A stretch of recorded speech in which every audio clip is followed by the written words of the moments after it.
Azimio la pamoja la Halmashauri Kuu ya Chama cha Mapinduzi wilaya ya Kasulu la kumpongeza Rais wa Jamhuri ya Muungano wa Tanzania na mwenyekiti wa Chama cha Mapinduzi Dr. Samia Suluhu Hassan.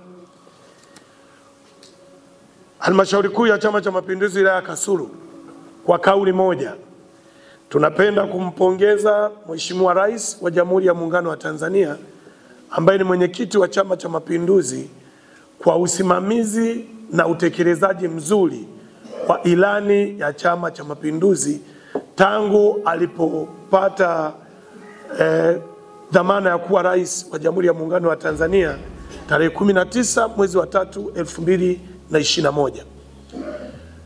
Tumejiridhisha na tunaona mambo mengi ambayo yanafanyika hasa kwa wilaya yetu ya Kasulu, miradi mingi, fedha nyingi na mambo mengi yanayoendelea kufanyika katika wilaya yetu ambayo yametupelekea sisi kutoa shukrani na asante na pongezi kwake kwa kazi kubwa anayoendelea kuifanya. Kikao cha Halmashauri Kuu ya CCM ya wilaya tunaendelea kumwombea Mheshimiwa Rais afya, hekima na umri mrefu ili aweze kuendelea kulitumikia taifa letu kwa weledi na namna anavyopaswa kulitumikia. Mwenyezi Mungu amsaidie.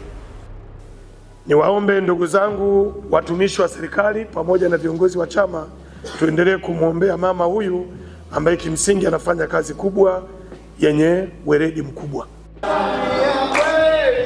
Kweli kweli kweli kweli Samia, kweli kweli kweli